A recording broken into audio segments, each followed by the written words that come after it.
जी, अस्सलाम वालेकुम। मेरा नाम माजबीन साजिद है और जमात सोम से आज हमारा उन्वान है मुकालमे का कहानी में इस्तेमाल। सबसे पहले तो हम ये जानते हैं कि मुकालमा क्या है।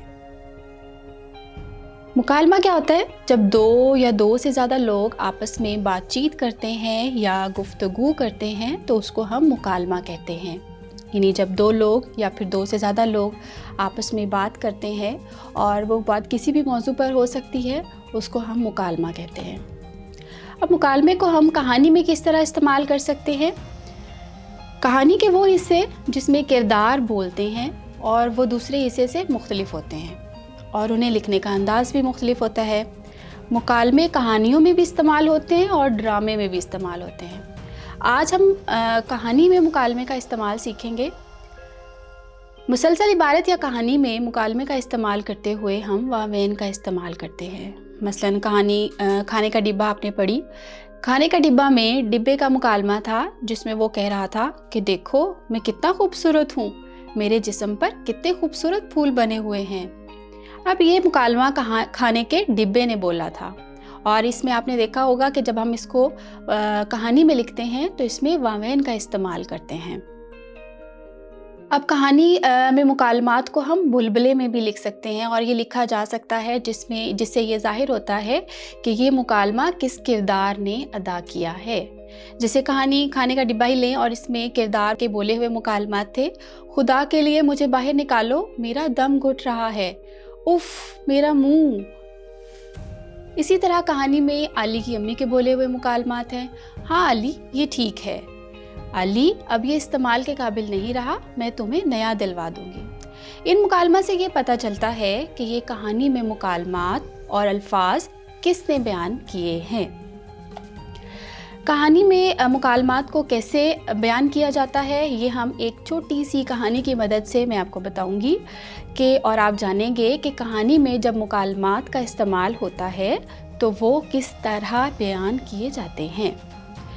जैसे एक कहानी है कि एक भेड़िया बहुत भूखा था और तेज़ी से हिरन का गोश्त खा रहा था। इसी तेज़ी की वजह से वो हड्डियाँ भी चबाता जा रहा था। एक हड्डी उसके गले में ऐसी अटकी कि उसको जान के लाले पड़ गए। वो ज़िंदगी से मायूस हो रहा था कि एक सारस का उधर से गुज़र हुआ। भेड़िए ने सारस से कहा, मैं मुसीबत में हूँ, मेरे गले में हड्डी अटक गई है, अगर तुम अपनी लंबी चोंच से ये हड्डी निकाल दो तो मैं तुम्हें बहुत बड़ा इनाम दूंगा। सारस ने इनाम के लालच में झट भेड़िए के गले में से हड्डी निकाल दी। अब सारस बड़े इत्मीनान से खड़ा था और भेड़िए से इनाम मिलने का इंतज़ार कर रहा था। जब उसने देखा कि भेड़िया तो उसकी तरफ देख ही नहीं रहा और ध्यान ही नहीं दे रहा तो उसने कहा, मियाँ भेड़िए मुझे इनाम दें, मैंने आपकी जान बचाई है। भेड़िया एहसान मानने वाला नहीं था, वो तो एक जालिम दरिंदा था। जालिम कब किसी की नेकी याद रखते हैं। वो झट से बोला, अरे सारस, मैं तो तुम्हें इनाम दे भी चुका हूँ, तुम हो कि अभी तक इससे बेखबर हो।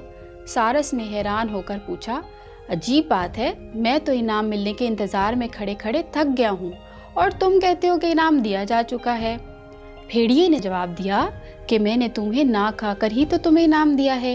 ये सुनकर सारस वहाँ से भाग गया कि कहीं भेड़िए की नीयत ख़राब ना हो जाए और वो उसे हड़प ना कर जाए। जी बच्चों, तो आपने देखा कि इसमें मैंने किस तरह आपको बताया कि किस तरह आप वावेन की मदद से जो मुकालमात जिसने अदा किए हों, जिस किरदार ने अदा किए हों, आप उसको लिख सकते हैं। जैसे इसमें भेड़िए ने जो अल्फाज बोले और जो भेड़िए के अल्फाज थे उसको भी वावेन में लिखा गया और जो सारस के मुकालमात थे और उसके अल्फाज थे वो भी वावेन की शक्ल में लिखे गए।